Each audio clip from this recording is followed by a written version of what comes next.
Саламатсыздар урматтуу менин каналымдын көрүүчүлөрүм, сиздерди каналымды көргөнгө абдан кубанычтамын.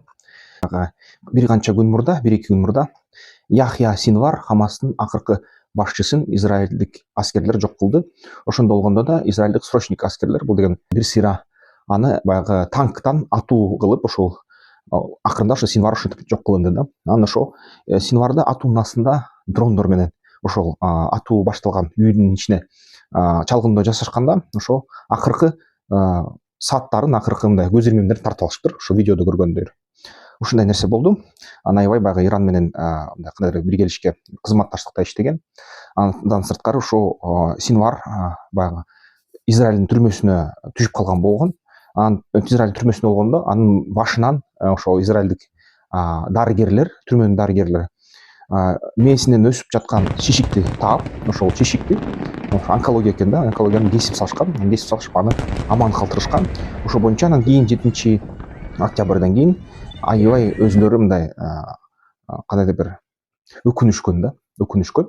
Бирок кантсе да баягы Гиппократтын анты мындай цивилизацияланган адам үчүн аябай бекем ант. Ошон үчүн врач болгондуктан, дарыгер болгондуктан дарылашкан да баары. Ушундай нерсе. Анан эң кызыктуусу бүгүнкү күнү ошо Израилдин өзүнө кандай гана ракеталарга каршы мындай коргоо нерселерди салбаса дагы, баягы Iron Dome, железный купол, проща Давида дейт, Давидтин баягы таш ырытуучу аспабы деген сөздөй. Arrow дегенде, Heads Arrow деген ушундай системасы бар. Анан американецтер мынакей THAAD деген системаны орнотуп атат да. Кандай гана система орнобосун, ал системалар дрондор үчүн тешик болуп атат да. Кичинекей жана самолеттук түрдөгү дрондор, жана FPV дрондор негизи аябай жеңил ушул Израилдин территориясына кирип атат. Көбүнчө ушул Иордан тараптан кириши абдан жеңил болуп атат. Иордан тараптан баягы Хайфа шаарына жана башка ушул шаарларына дрондордун өтүп кетүүсү абдан жеңил, абдан мындай кандай эч кандай жакшы көзөмөлсүз болуп жатат. Израилде кандай гана система радарлар иштебесе, эгерде дрон аябай кичинекей бийиктикте бир 10 метрдей же болбосо 5 метрдей бийиктикте учса, аны радарлары, Израилдин радарлары көрбөйт экен да. Анан негизи ошондой кичинекей FPV дрондор же болбосо жана самолеттук түрдө шахетке окшогон же болбосо ошол эле баягы Абебил деген сыяктуу ирандык дрондор учат экен. Аны система байкабайт экен, аны эч ким байкабайт экен. Баягы аба тревогасы да түшпөйт экен.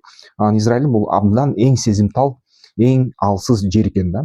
Анан армиясы ушул маселени чанып жүргөн, көп жылдан бери эмчекти чанып жүрөт. Мисалы үчүн ошол Израилдин Ауслендер же болбосо Тамар деген өзүнүн серепчилери армиясына айтса, азыр бизди булар дрондар аркылуу жок кылышат, дрондорго көңүл буралы, Украинанын тажрыйбасын алалы десе, биз армиябыз, биз Израилбиз, биз кыйынбыз, укмушпуз, бизди эч ким жеңе албайт, дрондорго кайдыгер карап кое барышат да. Ошонун кайдыгерлиги аябай чоң аларга мындай жоготууларга, алгачкы жоготууларга алып келген.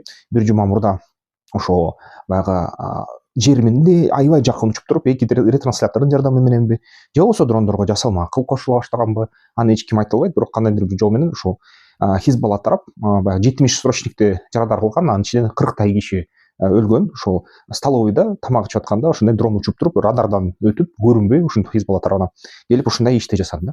Эми ошол нерсе дагы бир сигнал. Булар деген Хизбалланын ошол солдаттары, аскерлери маалыматты алып туруп, маалыматты көп жергиликтүү чалгындардан алып туруп, негизи ошол Хизбалла Газанын баягы жумушчуларын же болбосо баягы Израилде жумуш квота менен иштегендерди, аларды кандайдыр бир вербовка кылып иштетет экен. Мурунку СНГден чыккан баягы Израилдин жарандары, ошол СНГдин еврейлери же болбосо Орусиянын еврейлери көчүп келген. Ошолорду да Ирандын разведкасы кандайдыр бир вербовка кылып туруп өзүнө иштетет экен. Анан ушундайлардын жардамы менен же кандай бир жардамдар менен ретранслятор колдонду, GPS колдонду, же болбосо дрондордун ушунча алыска иштей алабы, 100 километрден ашык. Кандай экени так белгисиз. Бирок ошо бүгүнкү 8 багыттан азыр Израилди атака кылышат. Иордандын да өзүнүн ичинде баягы мусулман агайынелер деген уюм бар. Ал Иранга дагы таандык. Анан Иордан эгерде негизи Хашимит өзүнүн баягы династиясы, монархтары, королдору, негизи падышалары Иордандын Израиль менен аябай жакшы кара катнашта болсо, Иордандын элини көп баягы бөлүктөрү ар кандай баягы көз карашта. Анын ичинен да ушундай мусулман агайынелер деген уюмдар да бар. Бир жерде Египетке да ээлик кылган баягы Ас-Сиси деген президент ошол болгон. Аны албетте баягы Египет Мисирдин армиясы революция кайра баягы тактан алып салгандагы кайра ошол мусулман агайдылар уюмун Мисирден сүрүп чыккан. Бирок кескин бөлүгү Иорданияга отурган. Иорданиядан да кол сала баштады ошол жакында эле кече күнү. Ошол жерден болобу же кайсы жерден болобу ушул бир багыттан дрон жиберип, Хизбалланын аскерлери ал дронду башкарып, ошо Беньямин Нетаньяхунун өзүнүн баягы жашап жаткан үйүнө сокку урушту. Албетте бул сокку күтүлбөгөндөй болду Хизбалланын тарабынан. Ошо анан негизи Израилдин жана Европанын булактардын маалыматы боюнча Беньямин Нетаньяху ошо өзүнүн баягы премьер-министрдин резиденциясында өзү баягы Тель-Авивте болуптур ушул маалда. Анан албетте анын үйүндө бир гана ушул кароолчулар болуптур. Өзүнүн баягы кол астындагы иштеген мындай үйүн карап, чарбасын караган кишилер болуптур да. Анан ошол кеткен сокку ушу Беньямин Нетаньяхунун үйүнө эч кимге мындай маалыматы боюнча эми ким билет, балким алар да алдайт. Бирок жалпы тастыкталган жана таанылган маалымат боюнча эч кимге катуу жаракат кетирбептир да. Ошон үчүн Хизбалла максатына жеткен жок. Бирок ошону менен бирге ошол баягы срочниктерге дрон урду, Беньямин Нетаньяхунун үйүнө дрон урду. Ушул эки дагы бир нече ушундай атаканын ичинде эмнени көрсөк болот? Израилдин чоң ракеталарга, чоң мындай кандайдыр бир коркунучтарга туруштук укмуштуудай берген Америка Кошмо Штаттарынын ПВОсунан да сапаты боюнча ашып кеткен ПВО системалары кичинекей FPV жөнөкөй дрондорду көрбөйт экен, тоотпойт экен. Бул эмнени билдирет? Эгерде ушундай дрон жасалма акыл менен коштоп 1 миллионго чейин жеткирсе, 2 миллионго чейин жеткирсе, анан ушундай чоң толкун менен атака кылынса, мисалы үчүн Израилдин ПВОсу, Израилдин армиясы ага даяр эмес толкун азыр. Эгерде ошону араб мамлекеттер жасаса, Израиль толук утулат.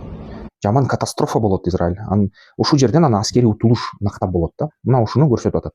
Аны дагы баягы Израилдин акылдуу анга баягы анга кооптонуп, нават уруп, добулдас уруп, айтып жатышат да, кой ушуга даярданыш керек, ушуга кандайдыр чара көрүш керек. Баягы көп ар кандай системалар жасалчу, лазер менен дрондорду урган. Бирок жетишсиз да, армия жана мамлекет жетиштүү түрдө миллиард долларды ракетага ыргыткандай, F-35 турап аткандай, ошол дрон менен күрөшүү системаларга миллиард доллар ыргытпай жатат да. Демек, эгерде азыр араб мамлекеттери ошол эле Хизбалланын армиясында 100 000 киши бар да. Ливанды керек болсо Хизбалла басып алган да, Ливандын өзүнүн өкмөтү нээлик кылып атат өз жерден. Ошол баягы офицерлердин аны мунусун жок кылгандан кийин ошол эле Хизбалланын баары бир 90 000ден ашык аскерлери тирүү. Эгерде ошолор жана көп аябай курал жоготсо да, ушуну FPV сыяктуу дрондор, кичинекей Абабил баягы Тажикстанда завод салбады Иран, ошондой эле Абабил деген дрондорду баягы салган болчу. Ошол эле Абабилдерди же болбосо шахеттерди жасаган дрон заводдордун мисалы үчүн куруп алып туруп, ошол дрондордун санын миллионго жеткирсе, миллиардка эми кыйын го, миллионго жеткирсе, жана ошо бир убакта бир атака кылса, Израиль системасы такыр туруштук бере албайт. Анан Израилдин кескин армиясын жок кылганга жардам берет эле да ушул нерсе буларга. Ошон үчүн ушуну ойлоп, ушуну көрүп мен эмне деп ойлойм да, негизи бул коркунуч Израилге гана эмес, биздин да өлкөгө турат. Эгерде эртең кайсы бир мамлекет, кайсы бир моундай жаман ой менен кандайдыр бир ушундай кичинекей, аябай арзан, анан мындай алыс деле аралыкка учпаган 20 километр болобу жетиштүү да, ушундай дрондор жасап туруп көп көлөмдө ал дрондорду башкаруучу программалык кандайдыр бир комплекс баягы софт жасаса, программалар жасаса, компьютердик программа жасаса, жана ушундай баягы атакада колдонсо, биздин деле эч кандай ПВОбуз чыдабай туруштук бере албай калышы ыктымал. Ушул боюнча ойлонуп, биздин да өлкө, мисалы биздин мамлекет, биздин аскер башчыларыбыз, биздин баягы мамлекет башчылары ушуну дагы ойлонуш керек, ушуга дагы көңүл буруш керек. Ушундай күчтүү, таланттуу, аябай баягы бүт акчамекка сугарылган, илимге сугарылган, Нобель баягы премияларга сугарылган Израиль ушундай кичинекей дрондорду өткөрбөй атат да. Бул эмнени билдирет? Биздин мамлекетке андан да ого бетер ушундай кичинекей дрондор чоң коркунуч түзөт. Демек, ушундай чоң болобу, кичинекей болобу, ар кайсы дрондорго каршы мындай туруштук бере турчу системаларды азыртан ойлонуп, издеп таап, ишибизге пайдаланышыбыз керек. Ушул ойго бул нерсе мени алып келди да. Ошол негизи ал системаларды ойлоп тапсаңар, ал боюнча бизнес жасайм десеңер, биздин мамлекетке эмес, бүт дүйнө жүзүнүн мамлекетине керек ушундай бизнес.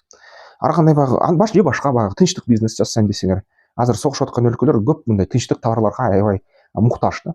Силер бизнес план жазганды үйрөнүшүңүздөр керек. Ошон үчүн ошо QR код менен киргиле, бизнес планды жазганга үйрөнгүлө, ушул жерден видео курс бар.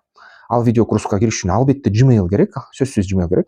Видеонун астында дагы шилтеме ссылка бар, ошо видеонун астын ачып эле шилтемени бассаңар ага да катталсаңар болот. Ошол же QR коддон катталсаңар болот. Анан ошо катталгандан кийин силерге 1-2 күндөн кийин кат келет. Андан кийин баарлашсак болот. Курс аркылуу курска катышып, окуп, бизнес планды жазганды үйрөнүңүздөр, бизнесиңерди баштаңыздар. Анткени бул аябай эч качан кеч эмес, анан аябай жакшы убакыт да ушул өндүрүштүк, кичи өндүрүштүк бизнести жасап, экспортко чыгуу бул аябай маанилүү нерсе. Өзүңөр да бай болосуңар, өлкөдө күчтүү болот. Эгерде инновациялык бизнес жасасаңар, стратегиялык бизнес жасасаңар, өлкөнү түзмө-түз күчтөтөсүңөр. Ошол эмесе, эмне деп ойлойсуңар? Оюңар кандай?